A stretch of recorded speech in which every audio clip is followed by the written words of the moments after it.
In this video I am going to discuss about ampere circuit law. So इसमें हमने basically बहुत ही brief जो है वो डिस्कस करना है कि एम्पेयर सर्किट लॉ क्या होता है, इसकी मैथमेटिकल फॉर्म क्या होती है। उसके बाद फिर हम डिस्कस करेंगे बायोट-सैवर्ट लॉ और उसकी मैथमेटिकल फॉर्म को। तो सबसे पहले एम्पेयर ने, पीछे भी हमने पढ़ा अपनी लास्ट वीडियो में, हमने देखा कि एम्पेयर ने बहुत सारी मैग्नेटिक फील्ड और मैग्नेटिज्म के ऊपर बहुत सारी सोल्यूशंस दी हैं डिफरेंट टर्म्स पॉइंट्स के ऊपर।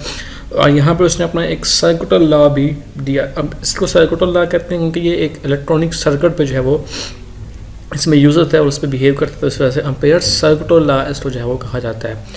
अच्छा, ampere observe that the magnetic field generated by an electric circuit. लेकिन इलेक्ट्रिकल सर्किट की बात आ गई और इसमें जो मैग्नेटिक फील्ड जनरेट होगा from magnetic field lines, it will depend on both the shape of that electrical circuit and the amount of current being carried. जितना amount of current उसमें, जितने एम्पेयर करंट उसमें से जो है वो गुजर रहा है उस पर डिपेंड करेगा, ठीक है। और जो उस इलेक्ट्रिकल सर्किट की शेप जो है उसमें कौन कौन से जो है वो रजिस्टर्स या इस तरह के कंपोनेंट्स, बैटरी, उसकी वोल्टेज वगैरह, मतलब उसकी शेप और जो कौन से टर्मिनल उस पर जो है वो अटैच है उस पर डिपेंड करेगा जो है वो इसकी जो मैग्नेटिक फील्ड जो उसमें जनरेट हो रही होगी। ये एम्पेयर सर्किट लॉ है।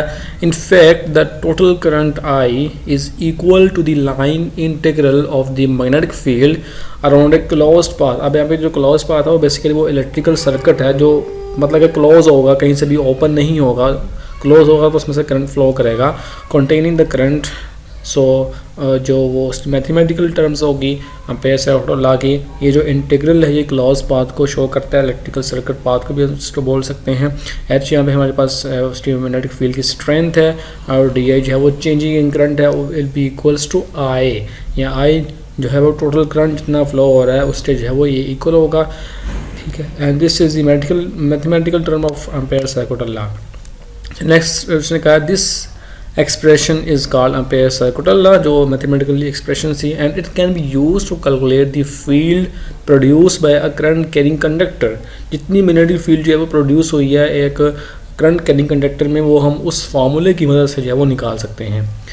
अच्छा, यहाँ पर उसने यहाँ पे फिगर में भी दिखाया हुआ है कि calculation of the field from a current flowing in a long straight wire. हमारे पास ये जो सिंपल जो एक रो लगी हुई है ये इसको basically straight long straight wire बोला हुआ है, ठीक है। और यहाँ से जो है वो कैलकुलेशन हो रही है करंट की यूजिंग एम्पेयर सर्किट लॉ। ये बेसिक उसने एक जो है वो फिगर जो है वो ड्रॉ कर दी है। नेक्स्ट जो है वो एक बायोट-सैवर्ट लॉ है। बेसिकली आपस में थोड़ा बहुत रिलेट करते हैं, इस वजह से इसको जो है वो साथ साथ लिखा गया, उसको हम साथ साथ ही पढ़ेंगे इस वीडियो में भी। अच्छा, यहाँ पे देखें N equivalent statement to ampere circuit law, ठीक है, is given by the Biot-Savart law which is sometimes easier to use for particular symmetrics। अब वहीं से ही जो है बायोट-सैवर्ट लॉ जो है वो बनेगा और इसकी डेफिनेशन याद है। Biot-Savart law gives the field contribution that is delta H। वहाँ पे field magnetic field strength only H था, यहाँ पे डेल्टा H है।